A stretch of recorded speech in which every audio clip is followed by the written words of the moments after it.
Guys, itong cheddar na cheese crab, tuturuan ko kayo paano kayo gumawa. Yung technique po na hindi po lumalabas yung cheese. So, ito po guys, na-ready ko na po siya ng slice. So, marami pong style na cheese crab po. Gusto nyo pong i-crush siya, okay lang naman po. Gusto nyo siyang i-slice, i-cut nyo ng small square. Square is pwede din po. So, nakadepends po sa inyong style. Ang important guys, yung paggawa natin ng like, ito, ganito. So, i-ready nyo po yung harina. Ilagay nyo na po una yung harina dito, like ganito guys ha. So, sample ko sa inyo. So, ngayon pa lang, ilalagay nyo nang dito guys, sa side by side, yung harina. Yan. Then, next, dito, i-ready nyo ng ganun guys. Kaya para pag-roll natin po guys, ay hindi po lumalabas ang mga bituka. Yan guys. So, ito ngayon, naka-ready na po yung cheese natin. So, mag-sample tayo kasi may laman na siya sa loob niya. So, nagdagdag lang ako ng isang cheese crab na slice. So, ganun po siya guys. So, one hand kasi tayo guys. Hawak ko yung aking cellphone na isa. So, ganito po, ni-ready ko lang po siya guys. Then, ayan. So, yan, ganyan guys. So, idiin nyo po yan kasi naka-ready na po yung ating harina. Ayan, ganyan po guys. Tapos, i-roll nyo na lang siya ng roll. Naka-shape po ito siya ng rectangle. Yung isa naman is triangle shape. So, yan po guys. So, ganyan guys, is easy lang. Napaka-easy.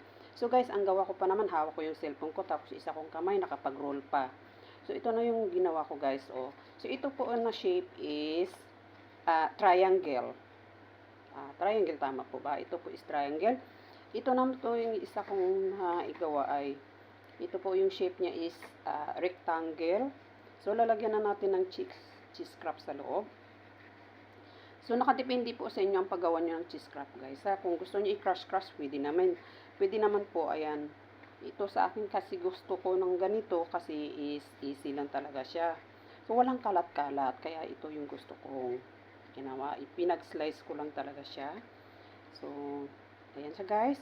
So, idiin nyo na yung gilid ng gilid niya. Side by side ganun guys. Kasi naka-ready na yung ating harina sa gilid. Ganyan po yung technique guys So, ganyan ang gawin nyo. Kaya para hindi po kayo mahirapan. Hindi po lalabas yung bituka sa ayan, sa gilid ng ating niro-roll. Ganun po siya guys. Ayan. Tapos, idiin nyo lang yung dito niya. Yan, yung mga main niya sa labas na hindi po lalabas. Yung pag-fry na natin ng ating like spring roll. So, dito kasi sa Middle East guys is, ang tawag nito kasi is sambusa. So, magkaiba naman yung spring roll.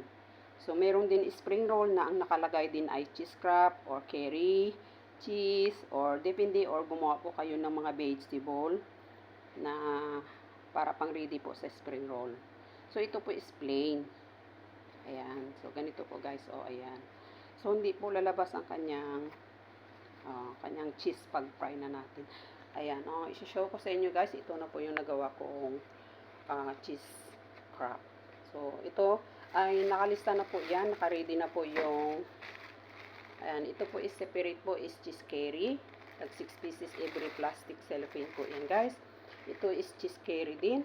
At saka ito next is cheese curry. So, 6 every plastic po yan guys. So, naka-ready po ito siya bago magputor.